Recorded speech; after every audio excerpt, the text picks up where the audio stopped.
Once again, the queen consort surprises us, but not in a good way. Made lurid and false claims about the royal family, which played on her fears and fueled paranoia. Britain had witnessed royal weddings, public betrayals, family departures, and the death of a beloved sovereign. But nothing prepared the country for the words King Charles was about to deliver. With Camilla only rooms away and senior members of the family watching in stunned silence, the monarch announced a decision that would tear through the palace like a blade. Camilla would no longer continue as queen, and her future beside the crown had been fundamentally rewritten. Before we go deeper into what this really means for the royal family, make sure to subscribe so you don't miss a single update. Charles knew everyone understood the danger. William sat beside Catherine while Princess Anne and Prince Edward faced sealed folders carrying Camilla's name. Advisors had surrendered their phones outside, and guards stood beyond the locked doors. The gathering had been called a constitutional briefing, a meeting used to settle matters affecting royal authority, but the folders revealed a family reckoning. The king lifted the declaration, and his fingers trembled. He announced that his wife would cease carrying out the duties and privileges attached to being queen, would no longer appear as the monarchy's leading female figure, and would live in a reduced private role for the rest of his reign. William watched his father struggle through every sentence. The future king had seen him withstand private grief, yet this decision wounded him from within. Catherine glanced toward her husband, sensing that the announcement would reshape their responsibilities as well as Camilla's life. Anne remained still, but she noticed another page beneath her brother's hand. He kept it hidden, suggesting that the declaration concealed a reason more painful than the decision itself. Camilla did not move when a courtier delivered the news to her private rooms. She gripped the arm of her chair and asked whether Charles had personally approved every word. The answer came quietly.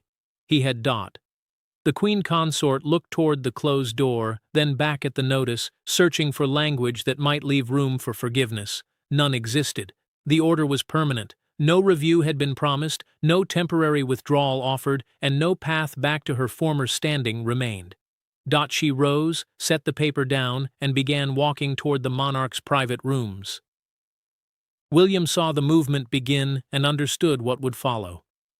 His father had made the decision as king, but Camilla was coming to confront him as a wife.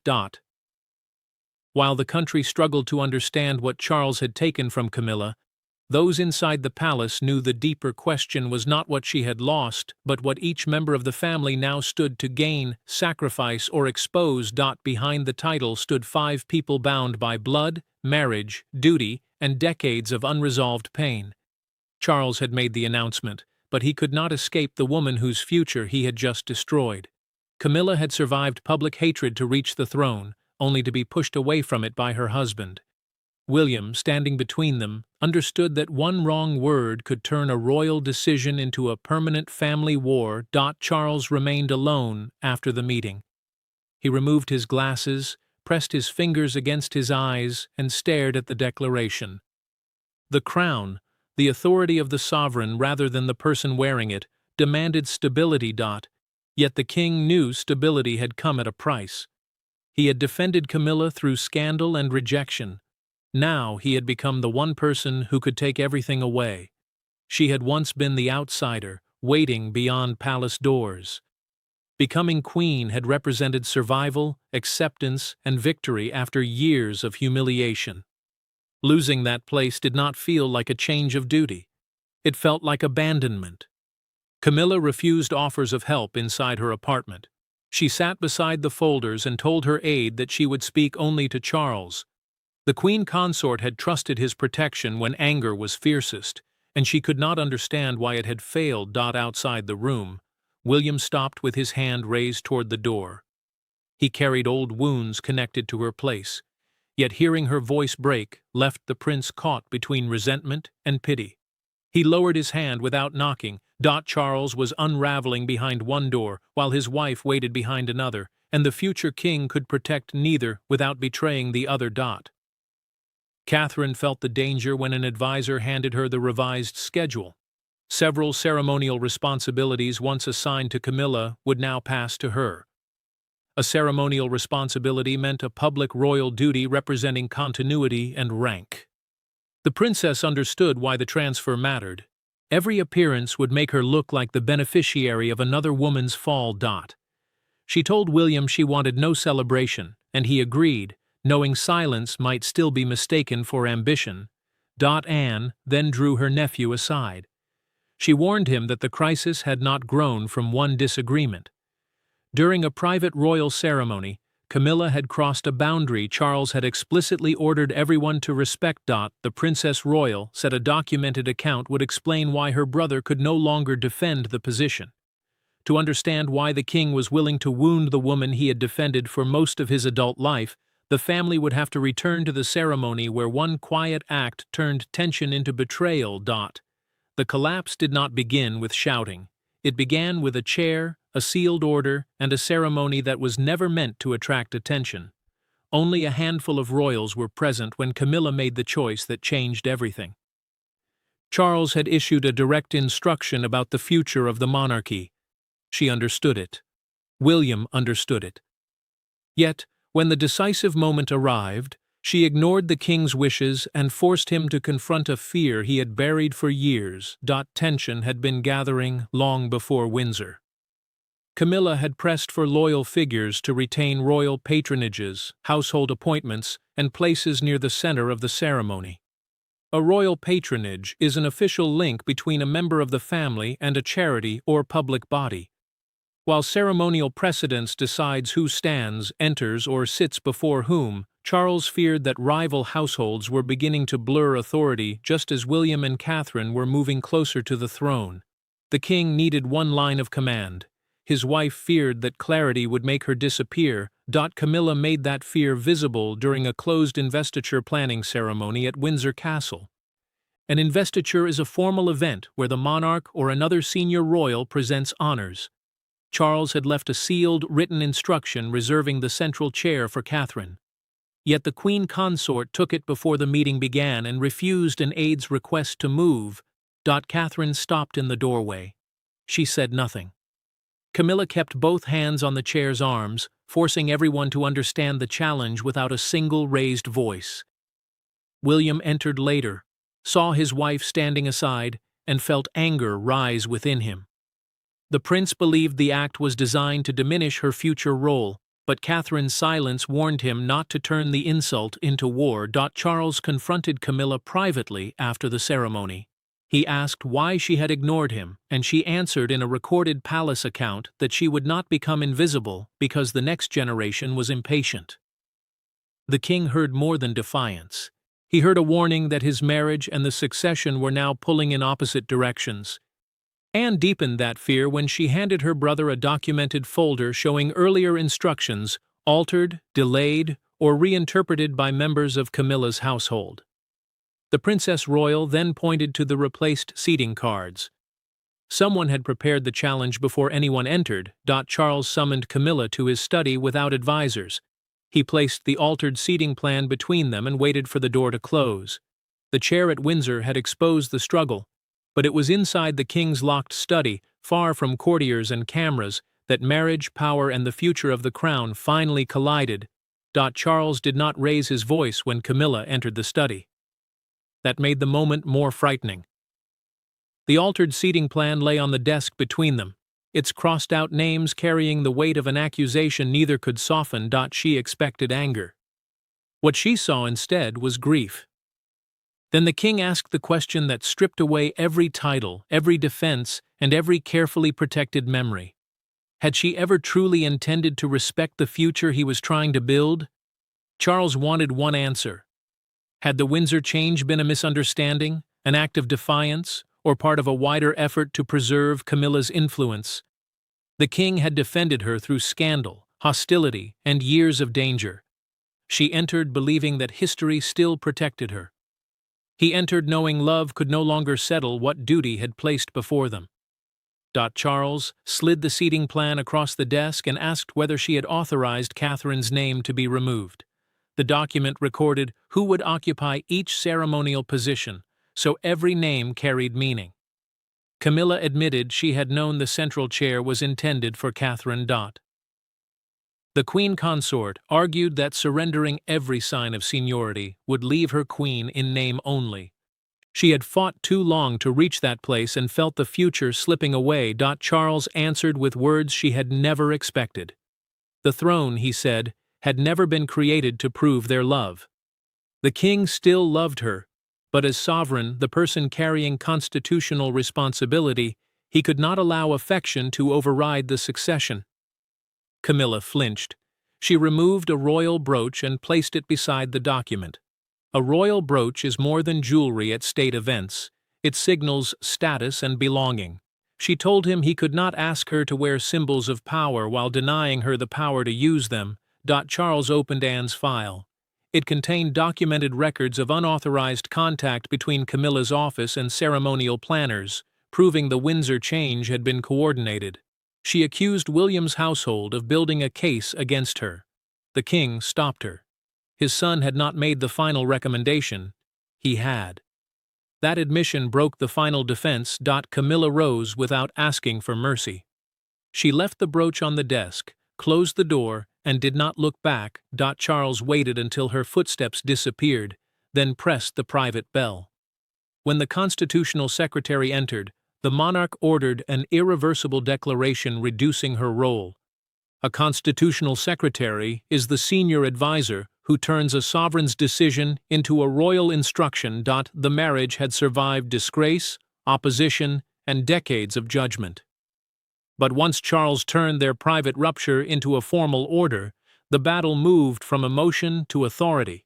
A king may sign a declaration alone, but no royal transformation survives on one signature. Behind Charles's announcement stood a quiet alliance of people who had reached the same conclusion for very different reasons. William wanted stability. Anne wanted discipline. Catherine wanted protection from a conflict she had never asked to inherit. Yet when they gathered around the long table, each understood that reducing Camilla's role would change not only her future, but theirs.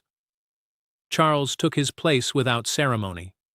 The constitutional secretary explained that Camilla's legal marriage could not be erased, but her public functions, household authority, ceremonial presentation, and access to royal privileges could be restructured. William, Anne, Edward, and Catherine had been summoned because they would absorb the duties, public pressure, and private resentment created by the change.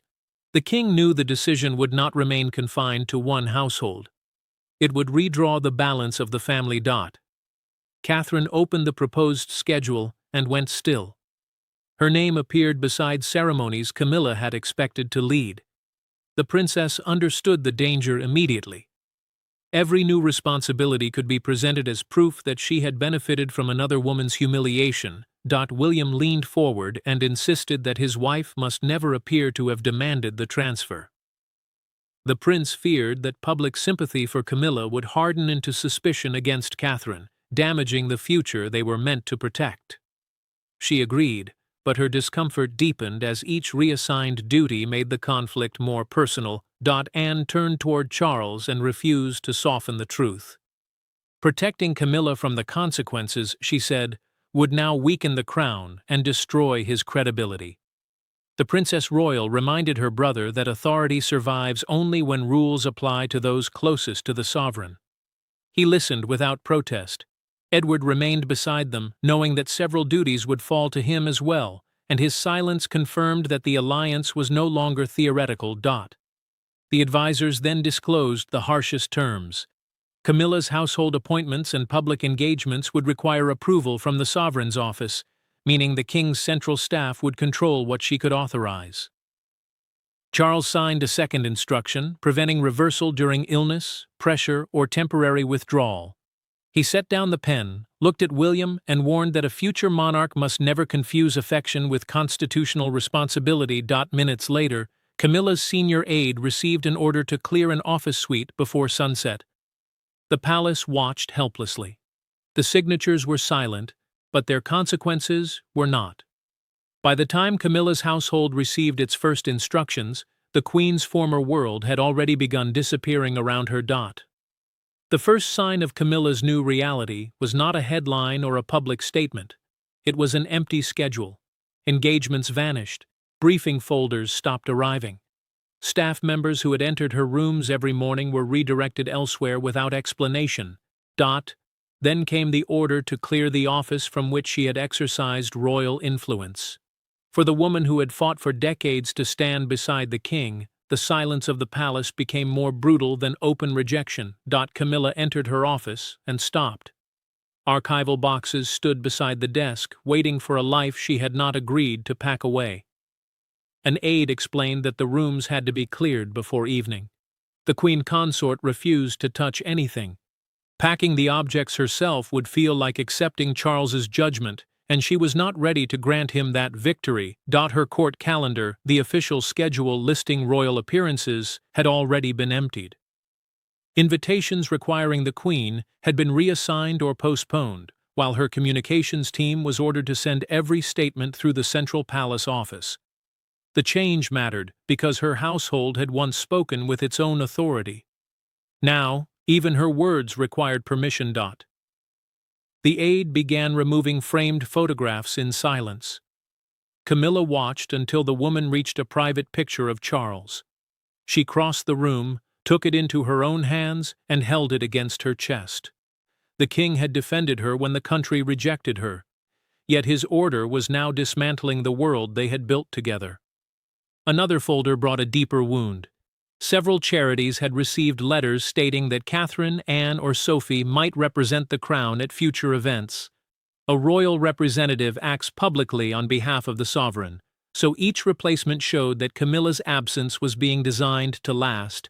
Camilla turned another page and discovered the next major state ceremony had already been changed. She would no longer enter beside Charles. A state ceremony is a formal national occasion where position and order display royal rank. The loss was not private anymore. It would be made visible before the nation. The humiliation was complete. Yet her anger had begun to harden. Charles passed the half-cleared office without entering. Camilla saw his shadow beneath the door and realized he had paused. For 1 second, she expected the handle to move. It did not. That night, he sent no advisor and no formal message, only a handwritten note asking her to meet him in the small garden room at dawn. By sunset, royal authority had stripped away the structures surrounding Camilla. But at dawn, Charles would face her without documents, advisors, or the protection of the crown between them. At dawn, there were no uniforms outside the garden room, no secretaries arranging papers, and no family members waiting to intervene. Charles arrived first. Camilla entered minutes later, carrying the photograph she had removed from her office. For the first time since the announcement, they were not king and queen, sovereign and consort, or rival centers of influence. They were simply two people asking whether a love that had survived the world could survive the crown itself. Charles had requested the meeting because the formal order had settled Camilla's position but shattered their marriage.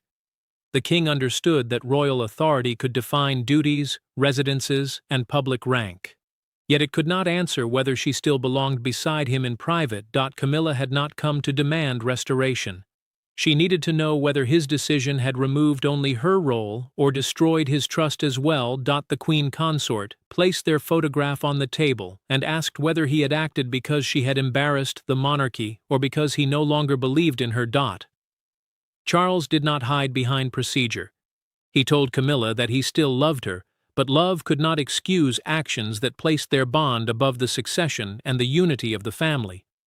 The succession is the fixed order deciding who inherits the throne, and any challenge to it risks turning private rivalry into national instability. He explained that Catherine's rising position was not a personal attack. It was part of the future the monarchy had to prepare for. Camilla listened, then confessed that fear had driven her defiance. She had endured hatred, mockery, and rejection to earn acceptance. She believed Catherine's rise would erase every painful step that had brought her there. Camilla made the choice Charles had not expected. She said she would withdraw from ceremonial competition and stop contesting Catherine's future position. The queen consort asked for no reversal and no hidden promise of return. The king answered with equal clarity. She would remain his wife, keep a protected private residence,